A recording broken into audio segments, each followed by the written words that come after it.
The small apartment was silent, except for the occasional sound of a car passing by outside. In the corner of the living room stood a large, old upright piano. It was out of place in the modest room, taking up far too much space, yet it was the most beautiful thing there. For years, this piano was the heart of the home. Every evening, the sweet sound of melodies would fill the air, played by the hands of a man who loved his daughter more than anything in the world. But those days were gone now. The man had passed away, leaving behind nothing but bills, memories, and this heavy wooden instrument. The young woman sat on the floor, staring at a stack of envelopes on the coffee table. They were all marked in red, demanding money she simply did not have. The rent was overdue, the electricity was threatening to be cut off, and her cupboard was almost empty. She had been trying to keep it together, working 2 jobs and skipping meals, but grief had made her tired, and the world had become cruelly expensive. She looked at the piano again. It was the last thing she had of him. Every scratch on the wood, every faded key, reminded her of his warm smile and his patience as he taught her how to play chopsticks when she was just a little girl. Tears welled up in her eyes as she walked over to the bench. She sat down and gently placed her fingers on the cold keys. She played a few chords, but the sound was tinny and out of tune. It hadn't been serviced in years because she couldn't afford it. She rested her forehead on the music rack, the smell of old wood and dust filling her nose. It smelled like him. It felt like giving up a part of her soul. But the red envelopes on the table were screaming for attention. She needed to eat. She needed a roof over her head. With shaking hands, she picked up her phone. She opened a marketplace app and stared at the blank screen. Her thumb hovered over the button. She took a deep breath and started typing. Old upright piano for sale. Needs tuning. Good condition. She hesitated before adding the price. She knew what it was worth in terms of money, maybe a few $100s if she was lucky and found the right buyer. But she didn't have time to be lucky. She needed money today. So, in a moment of pure desperation, she typed 80 or best offer and hit post. The hours ticked by slowly. She paced around the room, checking her phone every few minutes. Finally, it buzzed. A man had messaged her. He wasn't a musician looking for a gem, he was just someone looking for a quick flip or maybe some parts. He said he could come right now. Her heart sank. This wasn't how she imagined it would go. She wanted someone to love the piano like she did, but she had no choice. She replied, "Come over." When the knock came, it felt like a heavy blow to her chest. She opened the door to see a burly man who didn't even look at her face. He just looked past her at the piano. "That the one?" he asked, walking in without waiting for an invitation. He ran his hand roughly over the wood, checking for scratches, and pressed a few keys with a heavy thud. "It's out of tune," he grunted. "I'll give you 60 for it." The young woman felt a flash of anger, but it was quickly drowned out by hopelessness. 70, she whispered, her voice cracking. 80, he said, pulling a roll of cash out of his pocket. "But only if you help me load it." She agreed. She needed that extra $10. Together, they awkwardly maneuvered the heavy instrument out of the apartment and down the narrow hallway. It scraped against the door frame, leaving a mark on the wood that made her flinch. It felt like watching a friend being taken away in handcuffs. They loaded it into the back of a dusty truck. The man slammed the tailgate shut, the sound echoing like a gunshot in the quiet street. He turned to her and handed over a single crisp $50 bill and a 20. "Here you go," he mumbled, already turning to get into his driver's seat. She stood there on the sidewalk, clutching the money. It was just paper. $80. That was the price of her father's legacy. That was the price of his laughter and his music. The truck engine roared to life, spitting black smoke into the air. As he pulled away, she watched the piano bouncing helplessly in the back. It looked so small and unprotected out there in the world. She walked back up to her apartment and closed the door. The silence was different now. It wasn't peaceful, it was empty. The corner where the piano used to sit was just a dusty square on the floor, lighter in color than the rest of the room. She sat on the couch and looked at the money in her hand. She could buy groceries now. She could pay a small portion of the rent. But as she looked at the empty space, she realized she had just traded the most precious thing she owned for a survival that didn't feel like living. She curled up into a ball on the sofa and wept, feeling more alone than she ever had in her entire life. She thought that was the end of the story, just a sad chapter in a hard life. She had no idea that the piano was not gone forever, and that a stranger was about to change everything. The old piano sat quietly in the back corner of a dusty second-hand music shop, looking lonely and out of place. It had been only a few days since it was pulled from a small apartment, and now it sat among rows of shiny, electric guitars and polished violins. The shop smelled of old wood, rosin, and coffee. It was the kind of place where musicians came to look for bargains, where dreams were bought and sold for a fraction of their worth. The shop owner didn't think much of the piano. To him, it was just a heavy item taking up space.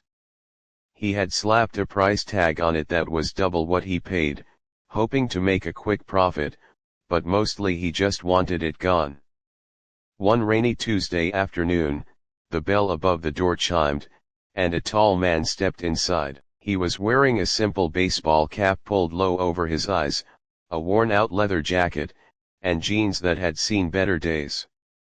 He didn't look like a movie star in that moment, he looked like just another regular guy trying to stay dry. The man, known to the world as a famous action hero but to himself as just a lover of music, wandered through the aisles. He wasn't looking for anything specific. He just needed a break from the noise of the movie sets and the flashing cameras. Music was his refuge, his way of finding peace in a chaotic world.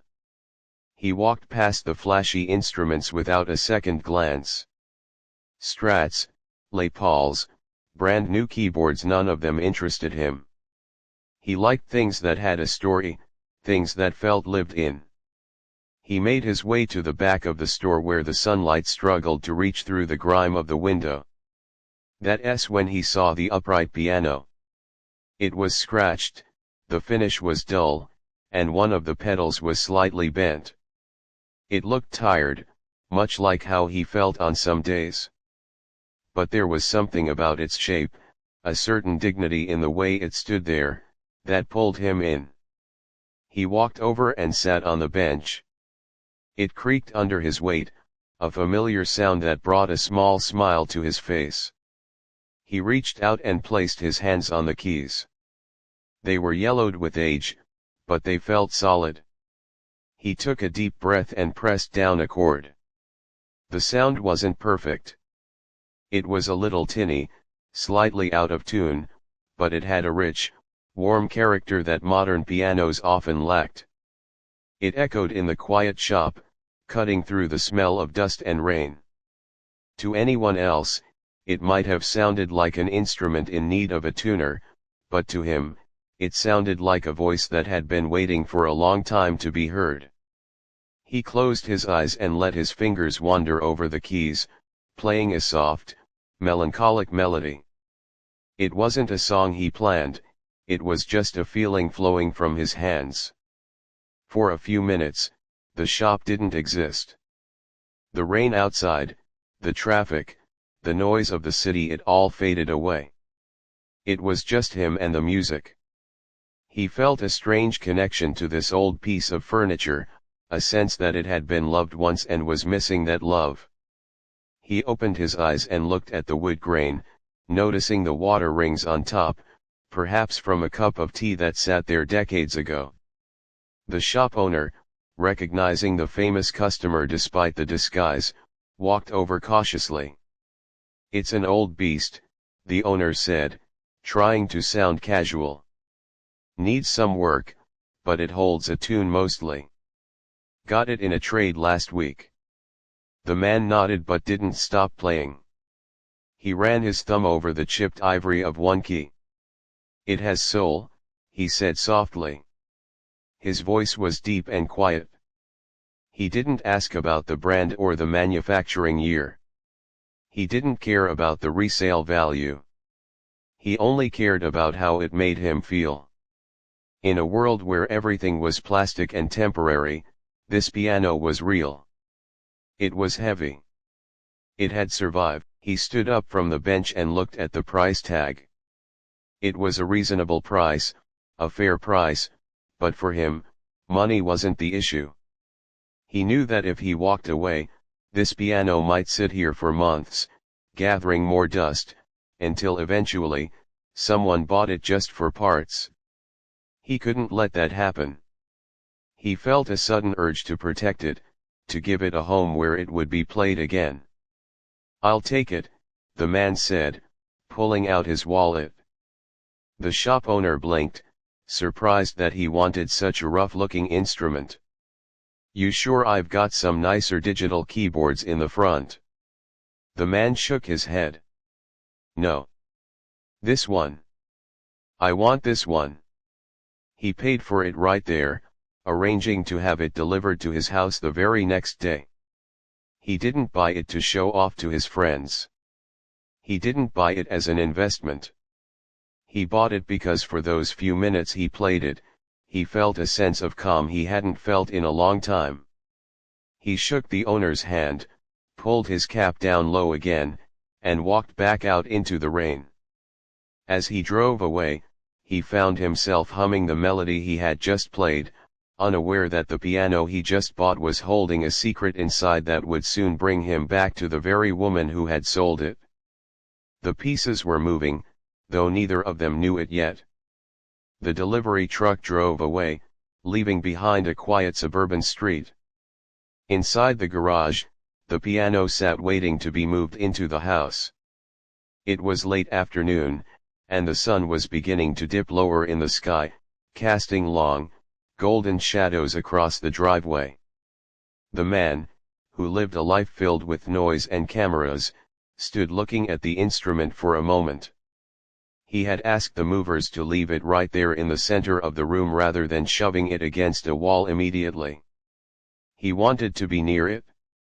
He opened the side door and slid the heavy bench out.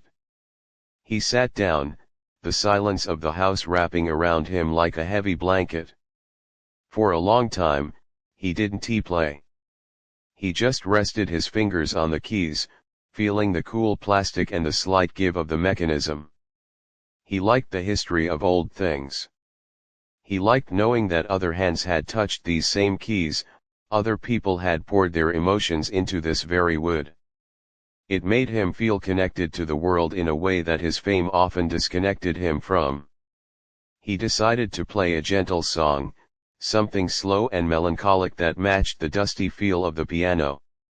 However, as he pressed down on the keys, he noticed a slight buzzing sound on one of the lower notes. It wasn't terrible, but to a musician's ear, it was annoying. He knew that sometimes, in old upright pianos, small objects, coins, toys, or debris could fall inside and get stuck in the felt or the strings. Being a patient man who liked to fix things himself, he decided to investigate. He carefully lifted the top lid of the piano, exposing the cast iron plate and the tight rows of copper strings. A puff of stale air wafted out, smelling of age and time. He peered into the dark interior, using the flashlight from his phone to see between the strings. He moved the dampening felt aside with a pencil, looking for the source of the buzz. Instead of a coin or a loose screw, his light caught something white wedged deep between the hammer and the soundboard. It looked like paper. Frowning, he reached in with careful fingers, trying not to disturb the fragile parts of the instrument. He pinched the corner of the paper and slowly pulled it out. It was stiff and yellowed, resisting at first before sliding free into his hand. It was a folded sheet of music, obviously very old. The paper was brittle, and the edges were soft from years of friction. But it wasn't just the paper that intrigued him, it was what was written on it. He unfolded it gently, treating it like an ancient map. It was a handwritten score, not a printed book. The notes were drawn in a shaky but neat hand, and at the top, there was a title.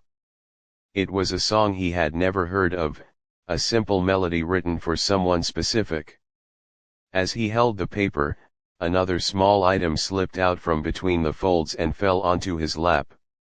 It was a photograph, small and rectangular, with scalloped edges that told him it was taken decades ago. He picked it up and turned it over.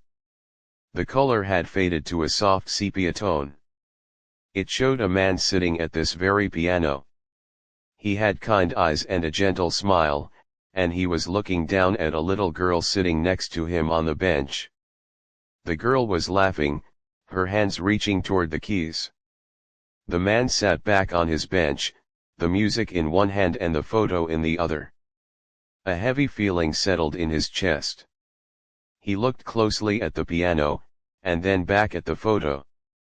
The scratches on the wood, the worn spot on the middle C key, it all made sense now. This wasn't just a used instrument he had bought on a whim. This was a family treasure. It was a vessel of memory. He looked down at the sheet music again. Below the title, in faded ink, was a dedication. It read, "To my dearest daughter. May this piano always be a place where you find your voice. Play with your heart. Love, Dad." The room felt incredibly quiet. The man swallowed hard, his throat tight. He thought about the young girl in the photo. She was grown up now. Where was she? Why was this piano sitting in a dusty shop? He remembered the shop owner saying he got it in a trade. If it was traded or sold so easily, it meant that something had gone wrong. People don't sell things like this, things with handwritten notes and photos hidden inside, unless they have absolutely no other choice. He looked at the dedication again. The love in the handwriting was palpable. It leaped off the page. He realized that the 80 or whatever small price had changed hands in that shop was a tragedy. This piano was meant to be with that little girl.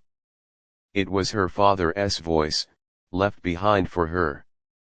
And now, it was sitting in his living room, separated from her by miles and circumstance. He felt a strange sense of responsibility wash over him.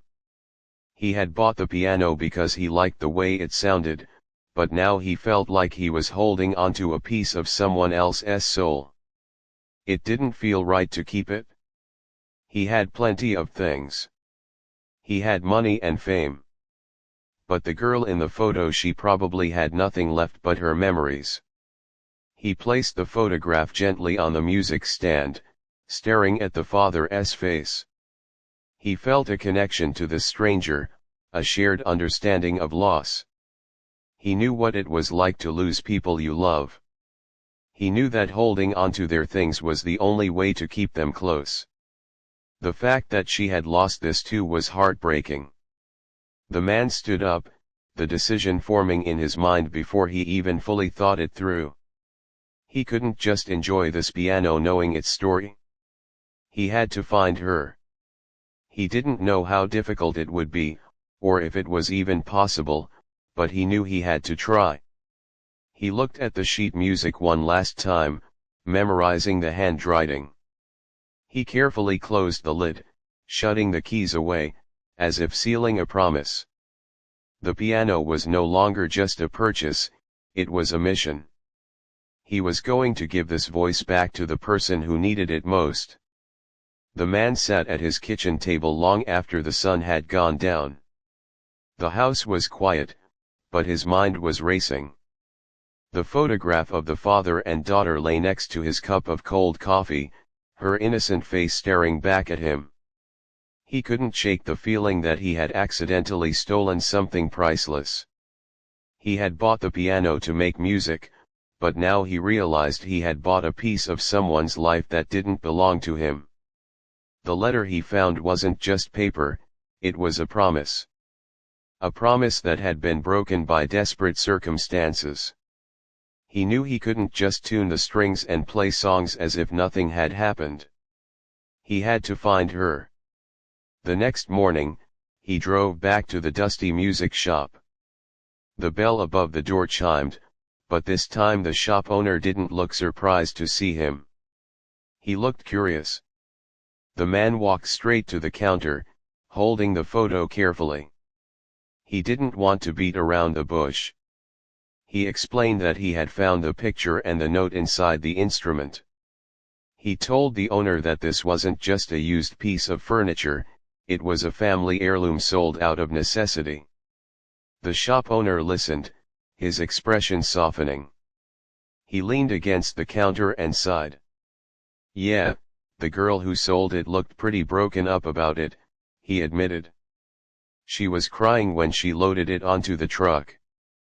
But she said she needed the cash fast. You know how it is these days. Everyone is struggling." The man nodded. "I need to find her. I need to give it back." The owner hesitated. Usually, he protected his customers' privacy. But looking at the famous actor's sincere face, he made an exception. "I don't have her name on the receipt because it was a cash deal," he said, reaching under the counter for a notepad, "but I remember the ad she posted. She mentioned she lived near the old downtown market. I think I wrote down the phone number from the ad in case she wanted to sell something else." He tore a page out of the notebook and handed it over. The man took it like it was a winning lottery ticket. He didn't call the number immediately. He knew that if he called out of the blue, she might think it was a prank or a scam, or she might be too embarrassed to answer. He needed to know more before he reached out. He needed to be sure. He went back to his car and sat in the driver's seat, his phone in his hand. He typed the number into a search engine, but nothing came up. Then, he searched the description from the online ad. He remembered the shop owner had mentioned the platform. He scrolled through pages of listings for upright pianos until he found it. It was an old post, already marked as sold, but the photo was the same. It was the piano in her small living room. He looked at the username associated with the ad. It was a simple handle, maybe a nickname. Using that, he looked on social media. It took some time, and he had to sift through many profiles, but finally, he found a match. The profile picture was different, but the face was the same. It was the little girl from the photograph, all grown up. But her eyes weren't laughing anymore. He scrolled through her page, and his heart grew heavier with every swipe. There were no photos of vacations or fancy meals. Instead, he saw post after post about her father's passing. She wrote about how hard it was to navigate the world without him. She posted about looking for work, about the stress of overdue bills, and the fear of losing her apartment. It was a public diary of a quiet, desperate struggle. He saw a post from a week ago that simply read, "I did what I had to do today, but it feels like I lost a piece of my soul." The man put the phone down on the passenger seat and let out a long breath. He felt a lump forming in his throat. He had lived a life of luxury and comfort for a long time. It was easy to forget how hard it was for normal people. A broken car, a medical bill, or a loss of a job could spiral into a disaster instantly. She wasn't selling the piano because she wanted to, she was selling it because she was drowning. She had traded her father's memory for survival, probably just to keep the lights on for another month. He looked at the address he had managed to piece together. It was in a tough part of town. He realized that sending the piano back in a truck with a stranger might not be enough. The money she got for it was likely gone by now, spent on rent or food. If he just dropped it off, she might not even be able to keep it. She might have to sell it again next month when the rent came due. He had to do more than just return the wood and strings. He had to return her stability. A plan began to form in his mind. It was a crazy plan, the kind of thing that happened in movies, but this was real life. He picked up his phone again and called his assistant. He didn't explain everything, he just said he needed a favor. He needed a moving truck arranged for the next day, and he needed to visit his bank to withdraw a substantial amount of cash. He didn't want to write a check, he wanted to give her something real, something she could hold in her hand. He spent the rest of the day preparing. He went to the piano one last time and carefully packed the sheet music and the photograph back into the exact spot where he had found them. He wanted her to discover them again, or maybe he would hand them to her himself. He wasn't sure yet.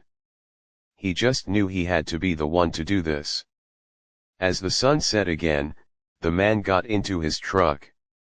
He wasn't going to a movie premiere or a fancy restaurant. He was driving toward a small, worn-down apartment building on the other side of the city. He felt nervous, which was a rare feeling for him. He didn't know if she would be angry, or if she would cry, or if she would even believe him. But he knew one thing for certain, the piano was going home. And he was going to make sure that she never had to say goodbye to it again. The pieces were in place, and the engine hummed beneath him, carrying him toward a moment that would change both of their lives forever. The day was dragging on, heavy and gray, much like the young woman's mood. She sat at her small kitchen table, staring blankly at a cup of tea that had gone cold hours ago. The apartment was too quiet. Without the low hum of the refrigerator or the distant noise of traffic, the silence was deafening. Her eyes kept drifting to the empty spot in the living room where the piano used to be. The dust left behind was a faint outline of the life she used to have. She felt a hollow ache in her chest, a mix of grief and guilt that she couldn't shake. She had sold her father's legacy for $80, and now, sitting in the quiet, she felt like she had betrayed him. She was just about to get up and try to find something to do to distract herself when a loud knock echoed through the small apartment. She jumped, startled by the sound. She wasn't expecting anyone. She rarely had visitors these days. She walked to the door cautiously and looked through the peephole. Standing in the hallway was a man in a worn leather jacket and a baseball cap. He looked ordinary enough, but he seemed familiar. She unlocked the door and opened it just a crack, keeping the safety chain on. "Can I help you?" she asked, her voice hesitant. The man turned, and when he looked up, she gasped. She recognized him instantly.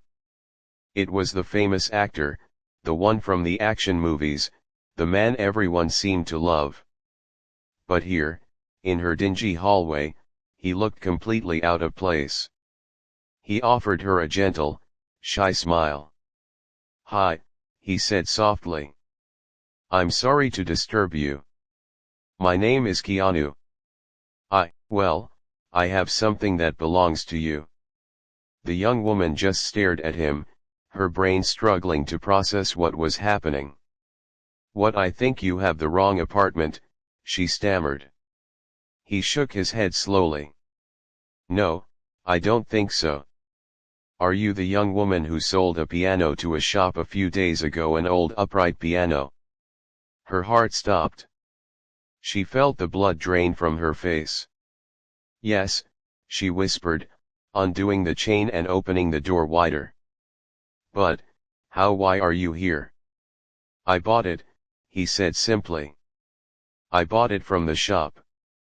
But when I got it home, I found something inside."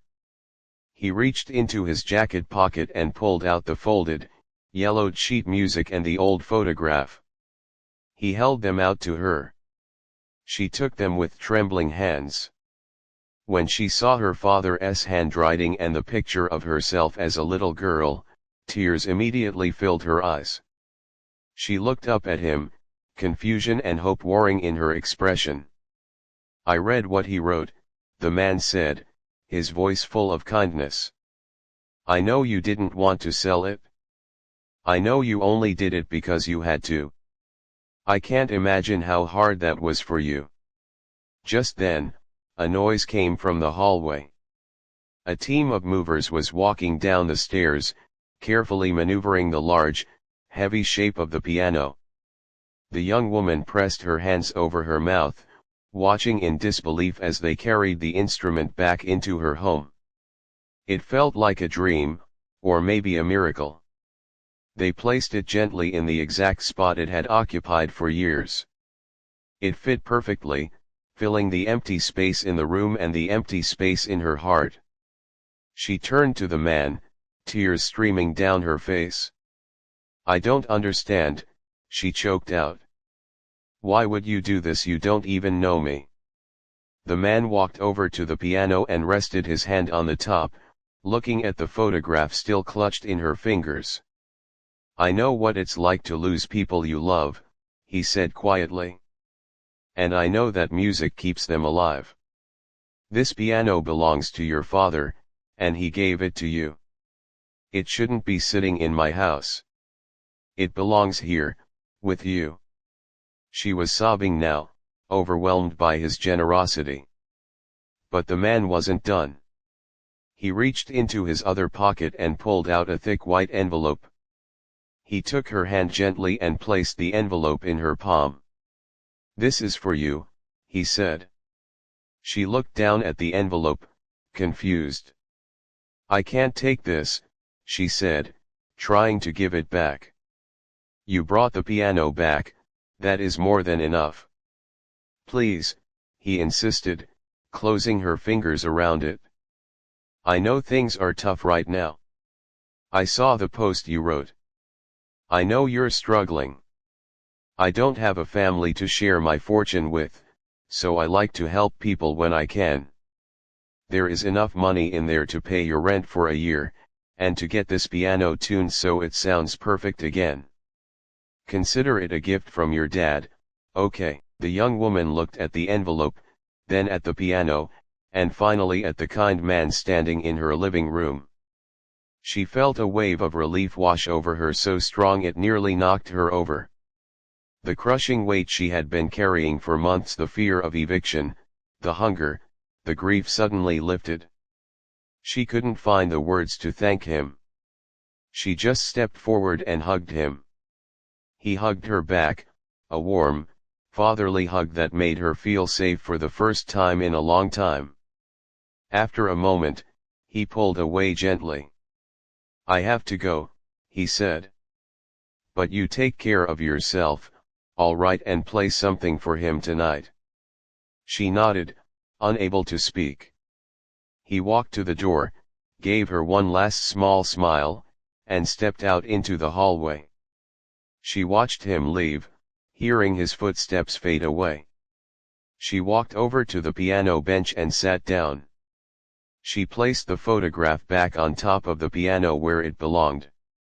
She opened the envelope and saw the cash inside, enough to change her life completely.